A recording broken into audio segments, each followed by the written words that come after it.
प्रधानमंत्री 7 दिसंबर को गोरखपुर में 3 बड़ी परियोजनाओं का करेंगे उद्घाटन। एम्स गोरखपुर, खाद कारखाना और ICMR के रीजनल सेंटर की देंगे सौगात।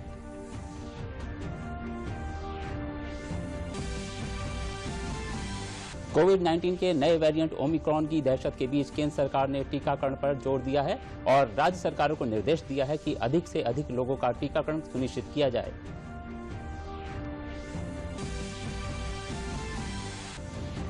मुख्यमंत्री योगी आदित्यनाथ आज प्रदेश में 5000 नवीन स्वास्थ्य उपकेंद्रों का करेंगे लोकार्पण। प्रदेश के 15 जनपदों में BSL-2 प्रयोगशालाओं का किया जाएगा उद्घाटन।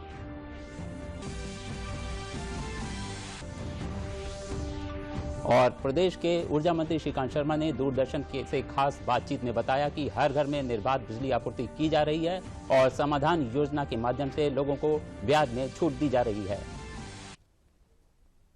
नमस्कार, मैं हूं पंकज कुमार बिंद्रा और अब समाचार विस्तार से। प्रधानमंत्री के प्रस्तावित गोरखपुर दौरे के संबंध में मुख्यमंत्री योगी आदित्यनाथ ने आज सुबह गोरखनाथ मंदिर में प्रेस वार्ता की। उन्होंने बताया कि प्रधानमंत्री 7 दिसंबर को 3 प्रोजेक्ट्स का उद्घाटन करेंगे। गोरखपुर में शुरू होने वाले खाद कारखाने से 12 लाख मीट्रिक टन खाद का उत्पादन होगा। प्रधानमंत्री एम्स गोरखपुर का भी उद्घाटन करेंगे, जिससे यहां के लोगों को चिकित्सा की बेहतर सुविधाएं मिल सकेंगी। मुख्यमंत्री ने बताया कि जांच के लिए BRD मेडिकल कॉलेज में ICMR का रीजनल सेंटर बनकर तैयार हो गया है, जिसका उद्घाटन भी प्रधानमंत्री करेंगे। प्रधानमंत्री मोदी जी ने 2016 में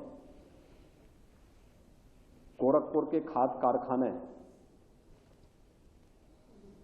का शिलान्यास किया और एक समय सीमा के अंदर यह खाद कारखाना बनकर के तैयार है। 7 दिसंबर को प्रधानमंत्री मोदी जी के करकमलों से एक भव्य समारोह में हिंदुस्तान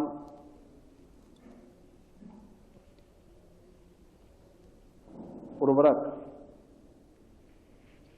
के नाम पर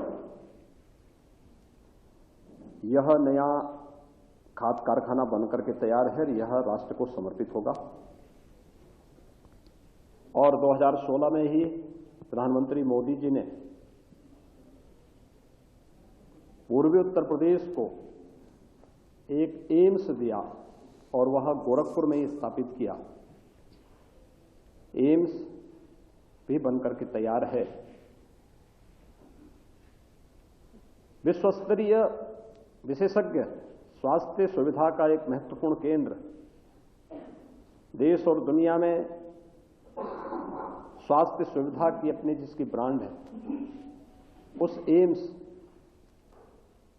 का उद्घाटन भी प्रधानमंत्री मोदी जी के द्वारा ही 7 दिसंबर को होगा। अब एक ICMR का एक रीजनल सेंटर NIV पुणे की तर्ज पर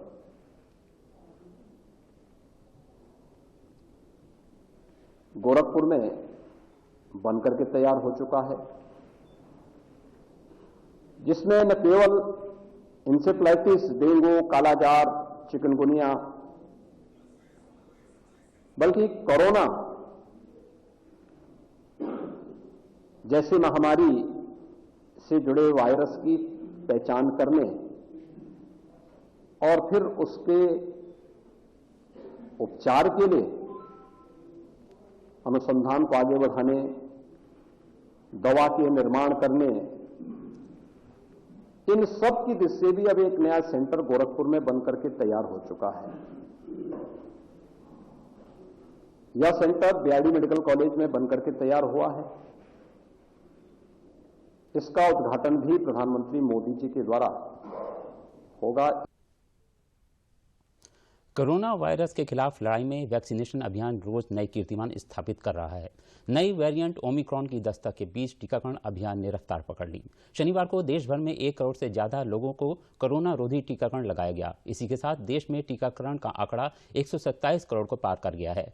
केंद्रीय स्वास्थ्य मंत्री मनसुख मांडविया ने ट्वीट कर कहा कि हर घर दस्तक अभियान के साथ दुनिया का सबसे बड़ा टीकाकरण अभियान PM नरेंद्र मोदी के नेतृत्व में नई ऊंचाइयों को छू रहा है और नई उपलब्धि हासिल कर रहा है। कोविड का नया वेरिएंट ओमिक्रॉन विश्व के अन्य देशों में तेजी से फैल रहा है।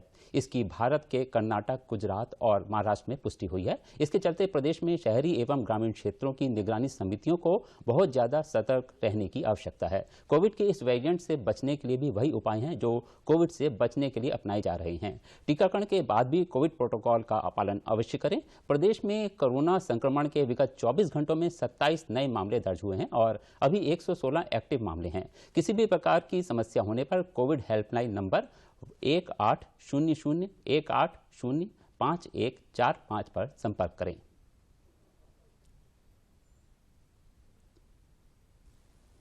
विगत 24 घंटों में संक्रमण के 27 नए मामले सामने आए हैं। ये काफी समय के बाद हुआ है जब हमारे यहां 20 से ज्यादा केसेस एक दिन में आए हैं। इस समय प्रदेश में एक्टिव इन्फेक्शन के केसेस की संख्या 116 है। अब तक कुल संक्रमण के पश्चात 16,87,424 व्यक्ति संक्रमण मुक्त हो चुके हैं। कल कोरोना वायरस संक्रमित व्यक्तियों में से किसी की भी मृत्यु दर्ज नहीं की गई है। AK-203 असॉल्ट राइफल्स का निर्माण उत्तर प्रदेश के अमेठी में शुरू हो गया है, जहां 5 लाख से अधिक AK-203 असॉल्ट राइफल्स के उत्पादन की योजना को मंजूरी दी गई है। यह रक्षा अधिग्रहण में खरीद से मेक इन इंडिया में बढ़ते प्रतिमान को दर्शाता है। यह प्रयास रूस के साथ साझेदारी में किया जाएगा और रक्षा क्षेत्र में दोनों देशों के बीच गहरी होती साझेदारी को भी दर्शाता है। इस परियोजना को Indo Russian rifles private limited संयुक्त उद्यम द्वारा लागू किया जाएगा। इसे भारत के advance weapons and equipment India limited और मुनिशन इंडिया लिमिटेड और रूस के रोसोबोरन एक्सपोर्ट यानी ROE के लिए लागू किया जाएगा।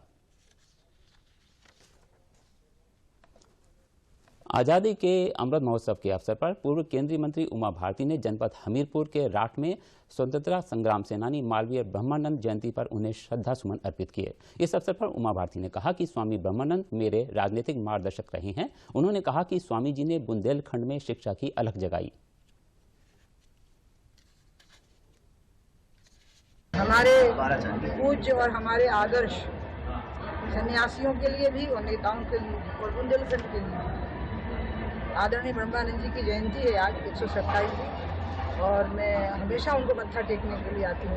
बल्कि कई बार ऐसा होगा कि दिन में नहीं आई तो रात में दिया जला के चली गई, लेकिन आती जरूर हूँ। इसी दिन किसी निमित्त से आई है, क्योंकि वो देश के नेताओं के लिए और देश के साधुओं के लिए प्रेरणा पुंज थी कि साधुओं को भी कर्मयोगी होना चाहिए और नेताओं में भी साधुता होनी चाहिए। और इस दृष्टि से स्वामी ब्रह्मानंद जी एक अनुपम उदाहरण है। आज़ादी के अमृत महोत्सव वर्ष में लोगों को विधिक रूप से साक्षर करने के लिए जिला विधिक सेवा प्राधिकरण हापुड़ द्वारा अनेक कार्यक्रमों का आयोजन किया गया। इसी के अंतर्गत विधिक सेवा प्राधिकरण के प्रभारी सचिव सिविल जज सीनियर डिवीजन प्रथम लवली जायसवाल ने निर्देशन में छात्र छात्राओं ने नुक्कड़ नाटक का आयोजन किया। नुक्कड़ नाटक में विधिक सेवा प्राधिकरण की कार्यशैली और भूमिका का प्रदर्शन किया गया।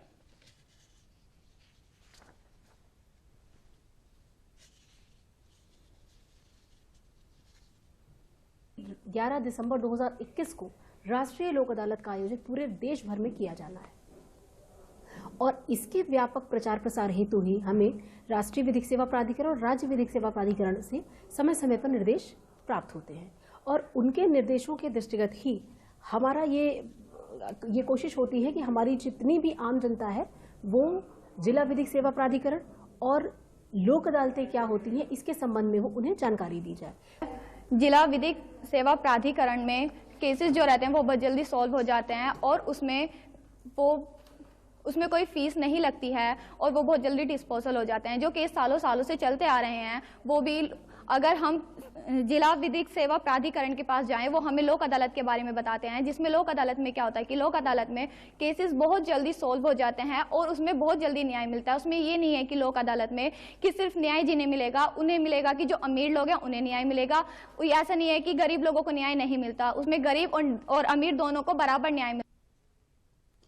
प्रदेश में आज़ादी के अमृत महोत्सव के अंतर्गत कई कार्यक्रमों का आयोजन किया जा रहा है। इसी श्रृंखला में चित्रकूट में भाजपा जिला इकाई द्वारा सामूहिक वंदे मातरम गायन और भव्य तिरंगा यात्रा का आयोजन किया गया, जिसमें लोक निर्माण राज्य मंत्री चंद्रिका प्रसाद उपाध्याय, सांसद आर.के. सिंह पटेल एवं अनेक जनप्रतिनिधियों समेत नगर के कई विद्यालयों के छात्र छात्राएं शामिल रहे। 101 मीटर लंबे तिरंगा के साथ निकली शोभा यात्रा में देशभक्ति के गीतों और भारत माता के जयकारों से माहौल राष्ट्र प्रेम से ओतप्रोत नजर आया।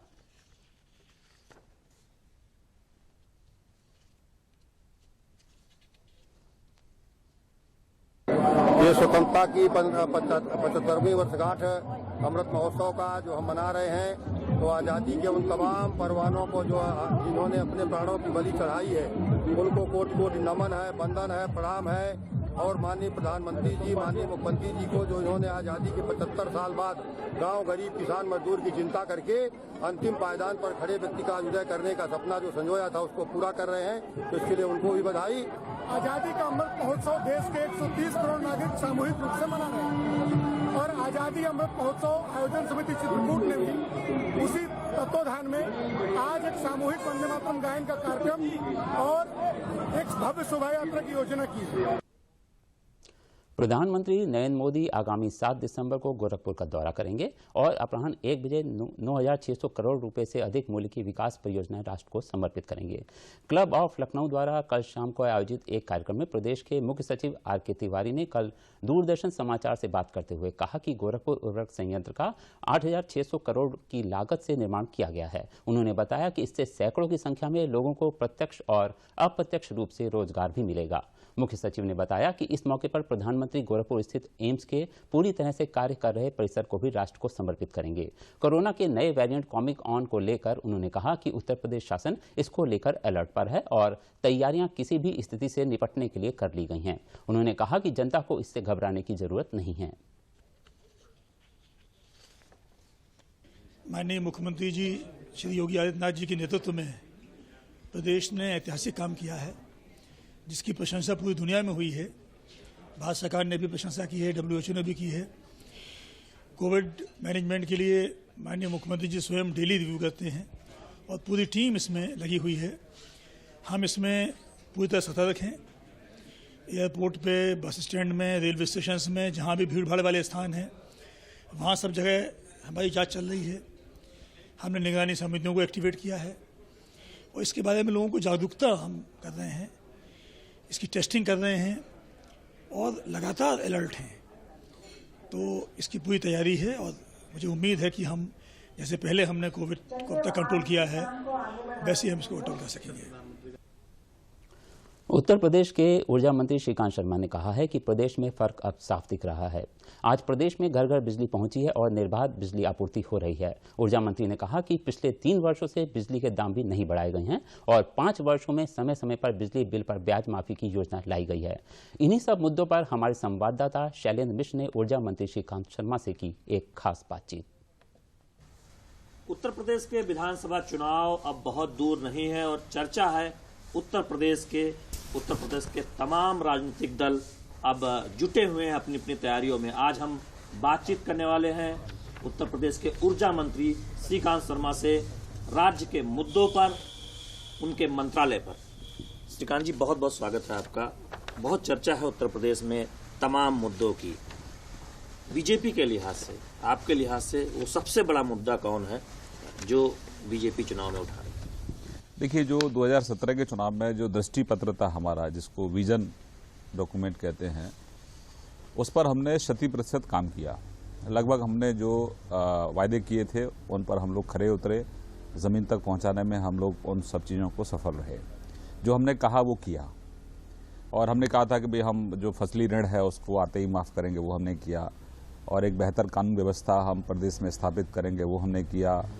और जो आज़ादी तो मिली, लेकिन बहुत ऐसे घर थे जो अंधेरे में थे, उनको अंधेरे से मुक्त किया। वहाँ रोशनी पहुँचाने का काम हमारी सरकार ने किया। गांव तक, पंचायत स्तर तक गवर्नेंस का एहसास हो, ऐसा प्रयास हमारी सरकार में हुआ। ऊर्जा मंत्रालय आप संभाल रहे हैं। ऊर्जा के क्षेत्र में हम एक बहुत बड़ा बदलाव देश भर में देख रहे हैं, उत्तर प्रदेश में देख रहे हैं। उत्पादन के लिहाज से काफ़ी प्रगति हुई है। कौन सी उपलब्धि है जो आप ऊर्जा मंत्रालय के लिहाज से खास तौर पर जिक्र करना चाहेंगे? देखिए, अब तक चाहे समाजवादी पार्टी हो, चाहे बहुजन समाजवादी पार्टी हो और कांग्रेस, दोनों के साथ लगभग साथ साथ रही है। तो बिजली पर केवल राजनीति होती थी और चुनिंदा जिलों को ही बिजली दी जाती थी, भेदभाव होता था। हमारी सरकार ने आते ही उस भेदभाव को समाप्त किया। सपा सरकार में केवल 4 जिलों को ही बिजली दी जाती थी, जहां से उनके परिवार के लोग चुनकर आते थे, उन जिलों को ही आपूर्ति पहुंचती थी। बाकी सब जिलों में अंधेरा रहता था। पुरानी सरकार में उत्तर प्रदेश की पहचान अंधेरे के रूप में होती थी। आज हमारी सरकार है, आज प्रदेश की पहचान उजाले से है। समान रूप से सभी जिलों में 18 घंटे, ग्रामीण क्षेत्र में हम लोग बिजली दे रहे हैं। जिला मुख्यालय पर हम लोग 24 घंटे बिजली दे रहे हैं। तहसील पर हम लोग 20 घंटे दे रहे हैं। बुंदेलखंड में 22 घंटे दे रहे हैं। और फर्क साफ है। पुरानी सरकार में जहां गांव की उपेक्षा होती थी, गांव में बिजली नहीं दी जाती थी, लगभग 54% अधिक हमने आपूर्ति में वृद्धि ग्रामीण क्षेत्रों में की है। पुरानी सरकार से देखें तो लगभग 12 घंटे से ज़्यादा वो बिजली नहीं दे पाते थे। हमने जिला मुख्यालय को 24 घंटे बिजली हम लोग दे रहे हैं बिना किसी व्यवधान के। कहीं टूट फूट होती है तो निश्चित रूप से समय सीमा के अंदर उस टूट फूट को भी हम लोग समाप्त करते हैं। तो फर्क साफ है। पुरानी सरकार से 9000 मेगावाट अधिक बिजली हम अपने उपभोक्ताओं को उपलब्ध करा रहे हैं। फर्क साफ है। पुरानी सरकार जो थी, सपा की सरकार, उसने हर साल बिजली के दामों में बढ़ोतरी की और लगभग 5 साल के कार्यकाल में देखें तो उन्होंने 61% से अधिक बिजली के दाम बढ़ाए। तो जब सरकार में आते हैं तो महंगी बिजली थोपते हैं उपभोक्ताओं पर, और वो भी हर घर को बिजली नहीं पहुंचाते, केवल चुनिंदा जिलों को ही पहुंचाते हैं। तो पहले बिजली आती नहीं थी, लेकिन बिजली के बिल पहुंचते थे। और अब ग्रामीण क्षेत्रों में बिजली सूर्यास्त से लेकर सूर्य उदय तक, आप अपने कैमरा के साथ घूमेंगे पूरे प्रदेश में। आप यमुना एक्सप्रेस वे से चलें, आप लखनऊ से आप आगरा पहुँचें, या फिर लखनऊ से आप पूर्वांचल एक्सप्रेस पर जाएं, कोई गांव आपको अंधेरे में दिखाई नहीं देगा। हर गांव में उजाला ही उजाला है। और सरकार की सबको बिजली, पर्याप्त बिजली, निर्बाध बिजली का संकल्प आने वाले समय में, अभी जैसे हमने बिजली मुहैया कराई है, हर घर को हम बिजली मुहैया करा रहे हैं। हमारे प्रदेश में जब से हमारी सरकार आई है तब से हमने 1 करोड़ 40 लाख से अधिक घरों में रोशनी पहुंचाने का काम किया है। तो हम संकल्पबद्ध हैं प्रदेश में 24 घंटे बिजली ग्रामीण क्षेत्रों में मिले, इसके लिए भी संकल्पबद्ध हैं, और सस्ती और निर्बाध बिजली मिले, इसके लिए हम लोग संकल्पबद्ध हैं। हमारी सरकार से पूर्व यहाँ अंधेरा रहता था। आज प्रधानमंत्री जी के नेतृत्व में Uttar Pradesh surplus power state है। अब ये उत्तर प्रदेश बिजली बेचने वाला राज्य है। आपने कहा कि Uttar Pradesh surplus power state है। 1 करोड़ 40 लाख घरों में बिजली पहुंचाई है। सभी इच्छुक घरों में बिजली लग चुकी है उत्तर प्रदेश में। देश में भी बिजली दरों को लेकर बहुत राजनीति होती है, एक दूसरे पर आरोप लगते हैं। आम आदमी पार्टी दिल्ली की, वो उत्तर प्रदेश में भी तमाम बातें बिजली को लेकर कह रही है, वादे कर रही है। तो ये जो राजनीति हो रही है, दावे हो रहे हैं कि उनके राज्य में बिजली सस्ती है, उस पर क्या कहना है? चूंकि हमने देखा है कि एक आपने माफी स्कीम भी शुरू की है, ब्याज माफी स्कीम, अगर बिजली दरों में जो शुल्क होता है, जो बिजली बिल होता है, उसको लेकर। देखिए, दिल्ली के साथ, दिल्ली क्योंकि यूनियन टेरिटरी है, उसके साथ इतने बड़े प्रदेश की तुलना नहीं की जा सकती।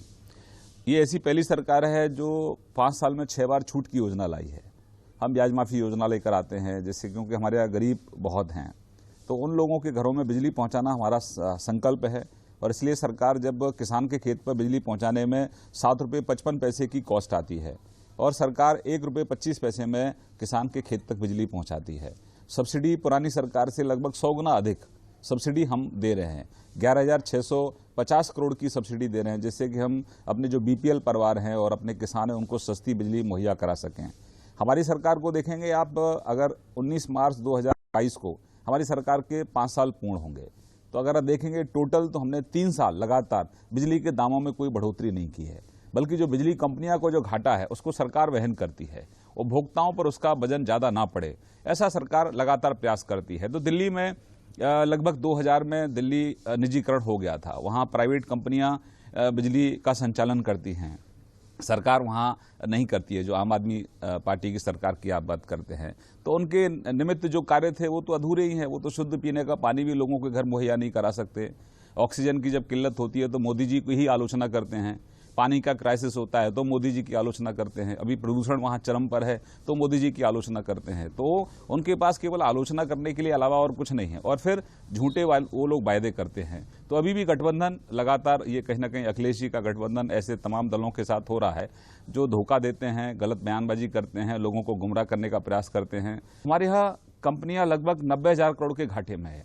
घाटे के बावजूद भी सस्ती बिजली का प्रयास, घाटे के बावजूद भी हर घर तक बिजली पहुंचाने का प्रयास, घाटे के बावजूद भी रात्रि में किसी गांव में अंधेरा ना रहे ऐसा हमारा प्रयास, घाटे के बावजूद भी किसानों को सस्ती बिजली देने का हमारा प्रयास, घाटे के बावजूद भी जो बीपीएल परिवार हैं उनको 3 रुपये प्रति यूनिट के हिसाब से बिजली देने का हमारा संकल्प। तो ये स्पष्ट करता है कि ईमानदार सोच है हमारी सरकार की, और इसलिए हम गरीब के घर में रोशनी पहुंचाने का काम कर रहे हैं। और हमको आने वाले समय में और सस्ती बिजली, पहला हमारा चुनौती थी कि बिजली के दामों में बढ़ोतरी नहीं करेंगे, तो हमने 3 साल से बढ़ोतरी नहीं की। अगले चरण में कैसे सस्ती बिजली कर सकते हैं इस पर हमारा प्रयास रहेगा। दूसरा, दिल्ली में जो टर्नअप है वो लगभग 100% है। वहाँ जितने लोग रहते हैं समय पर अपना उनका बिल देते हैं। हमारे यहाँ पुरानी सरकारों की जो आर्थिक अनियमितताएं थीं और जो गलत व्यवस्था उन्होंने यहाँ स्थापित की थी, हमारे यहाँ ईमानदार उपभोक्ता है, लेकिन किसी न किसी कारणों से हमारे यहाँ जो टर्नअप है वो 30% है। ग्रामीण क्षेत्रों में केवल 30% लोग ही अपने हिस्से का बिल जमा कर पाते हैं, जिसके कारण यहाँ पर कंपनियां घाटे में जा रही हैं। तो हमारा पहली प्राथमिकता है कि सबके घरों में लगातार 24 घंटे बिजली पहुँचाना, और हम शुरुआत हमने की है, अच्छा प्रयास है हमारा। तो मैं तो आपके चैनल के माध्यम से ये अपील करूँगा उत्तर प्रदेश की जनता को कि धोखेबाजों से, दगाबाजों से सावधान रहें, क्योंकि ये करते कुछ नहीं है।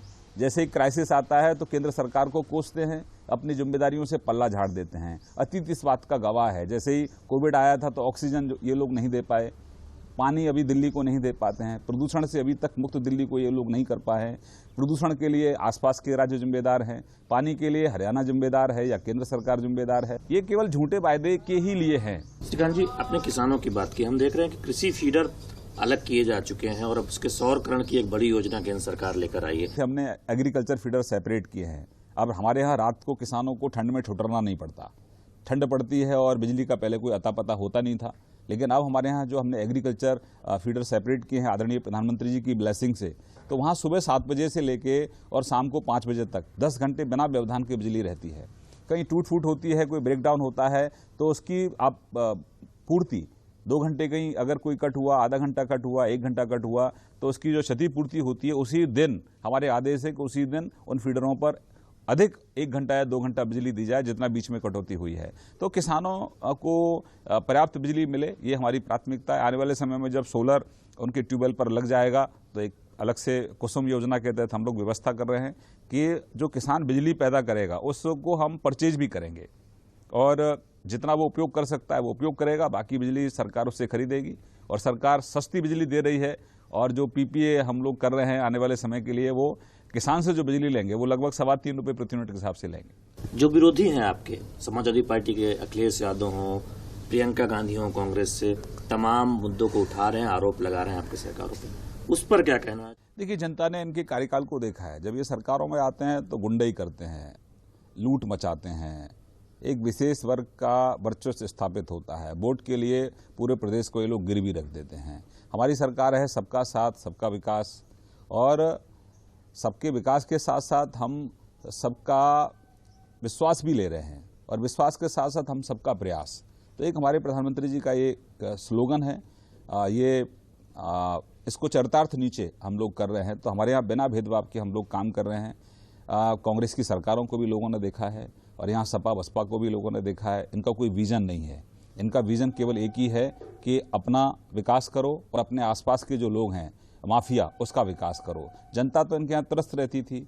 आज पूरे प्रदेश में देखें आप, बिजली को लेकर जितना आदरणीय प्रधानमंत्री जी का फोकस है, मुझे लगता है पहले की पूर्व सरकार में अगर होता तो प्रदेश की और देश की जीडीपी में बड़ा फर्क होता। दूरदर्शन न्यूज से बात करने के लिए बहुत बहुत धन्यवाद। उत्तर प्रदेश के ऊर्जा मंत्री श्रीकांत शर्मा डीडी न्यूज से बात कर रहे थे ऊर्जा मंत्रालय की उपलब्धियों पर, उत्तर प्रदेश की राजनीति पर, और उनका कहना है कि सबसे ज्यादा फोकस इस बात पर है आने वाले समय में कि कैसे 24 घंटे बिजली उत्तर प्रदेश के सभी इलाकों में, चाहे वो शहरी इलाके हों, ग्रामीण इलाके हों, वहां उपलब्ध कराई जाए और सस्ती बिजली उत्तर प्रदेश की जनता को मिले।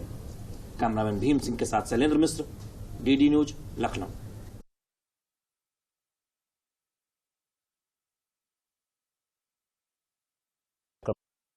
चैनल डीडी न्यूज यूपी पर देख सकते हैं। इसके लिए आपको लॉगिन करना होगा www.youtube.com/ddnewsup।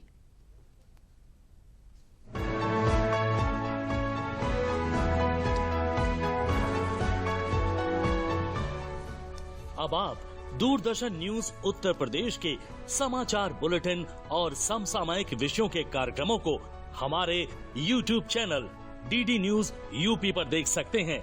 इसके लिए आपको लॉगिन करना होगा www.youtube.com/ddnewsup।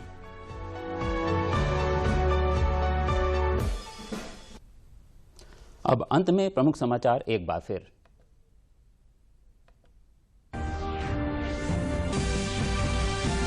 प्रधानमंत्री 7 दिसंबर को गोरखपुर में 3 बड़ी परियोजनाओं का करेंगे उद्घाटन। एम्स गोरखपुर, खाद कारखाना और ICMR के रीजनल सेंटर की देंगे सौगात।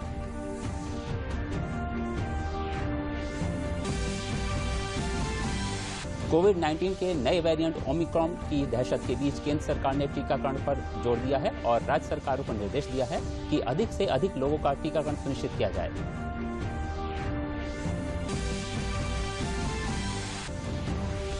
मुख्यमंत्री योगी आदित्यनाथ आज प्रदेश में 5000 नवीन स्वास्थ्य उपकेंद्रों का करेंगे लोकार्पण। प्रदेश के 15 जनपदों में BSL-2 प्रयोगशालाओं का किया जाएगा उद्घाटन।